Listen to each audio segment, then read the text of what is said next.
America, explained for people who work for a living. If you work for a living, pay bills, raise a family, serve your community, or just want your house left alone unless something is actually wrong, then civics is not some classroom subject. It is the operating manual for the country you live in.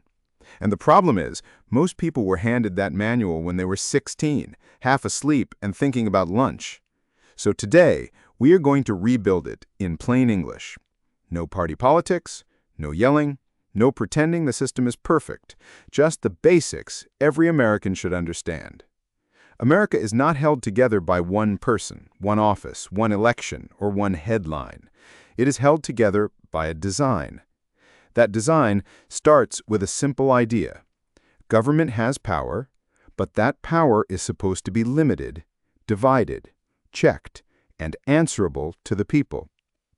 That is the big picture. The Declaration of Independence said the American argument out loud.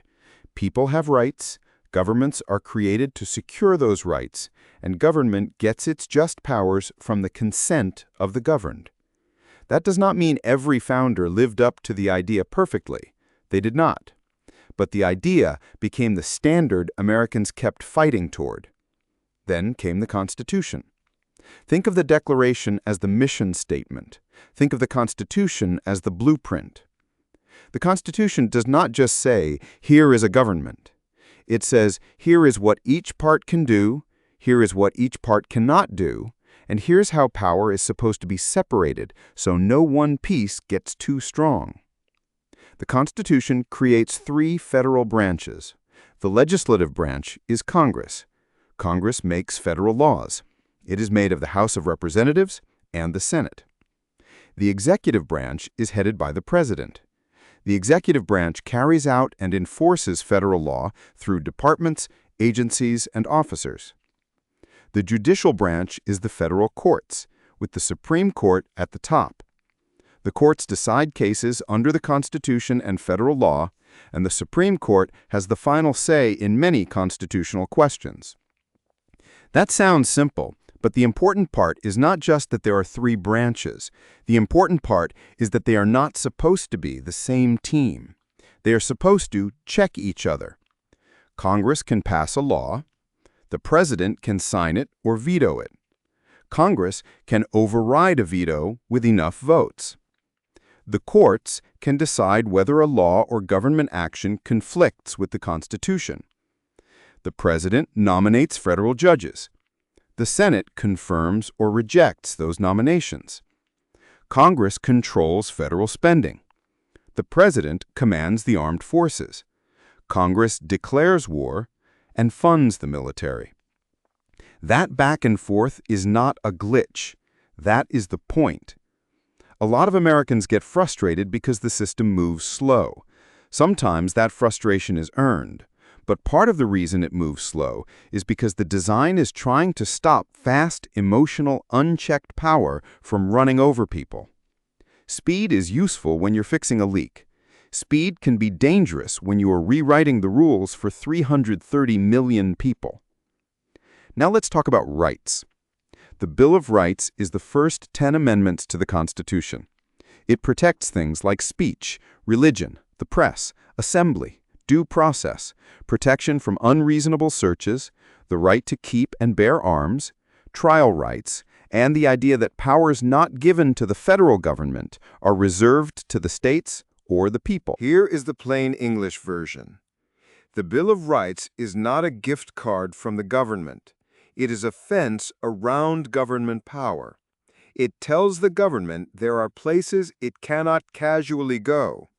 That matters whether you are left, right, middle, independent, religious, not religious, veteran, civilian, rich, broke, city, country, union, business owner, or just somebody trying to make it through the week. Rights are not only important when your side is popular, they matter most when your side is unpopular. That is why they have to be written down. Now, another thing people miss. America is not only federal government. The federal government is powerful, But the Constitution also leaves many powers with the states and the people. That is federalism. It means Washington, D.C. is not supposed to be the only place where decisions happen. States have governments. Counties have governments. Cities and towns have governments. School boards, zoning boards, county boards, sheriffs, clerks, judges, mayors, and city councils often affect your day-to-day life more directly than the national drama on television. Your property taxes, local roads, building permits, police policies, school rules, trash pickup, utility issues, and zoning fights usually start close to home. That is why local government matters. If you only pay attention every 4 years, you are missing most of the machine. The country is not just one big switch in Washington. It is a panel full of breakers. Some are federal, some are state, some are local. And if you don't know which breaker controls what, you end up yelling at the wrong box. Now, let's talk about laws.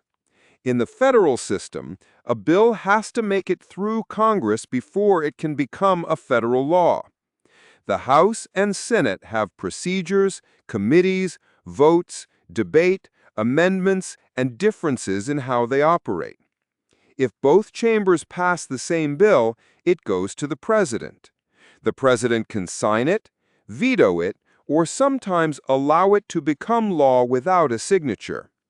If it is vetoed, Congress can still override that veto with enough votes. That is the basic skeleton. It's not as simple as a viral clip makes it sound. And that is why "they should just pass it" is usually not a full explanation. There are rules, votes, committees, negotiations, court challenges, agency regulations, budgets, and state-level effects that come after the slogan. Government is not magic. It is a process. And if you don't understand the process, people can sell you anger without giving you answers. Now here is the part nobody likes to hear. Civics is not only about what government owes you. It is also about what citizens owe the country back. That does not mean blind loyalty to politicians. It does not mean pretending problems are not real. It means understanding that self-government requires more than complaining. It requires paying attention. It requires reading past the headline. It requires voting in more than presidential elections. It requires serving on a jury when called. It requires knowing the difference between rights, laws, policies, opinions, and internet rumors. It requires teaching the next generation that freedom is not automatic. A republic does not run on autopilot. It runs on citizens who know enough to keep the machine from being hijacked by laziness, corruption, panic, or ignorance. That is why this series exists. Not to tell you what party to vote for. Not to tell you what to think, but to give regular people the basic tools to understand the country they live in. Because civics is a toolkit. The Constitution is the blueprint. The Bill of Rights is the safety guard. The three branches are the load-sharing system. Checks and balances are the lockout-tagout. Federalism is knowing which panel controls which circuit.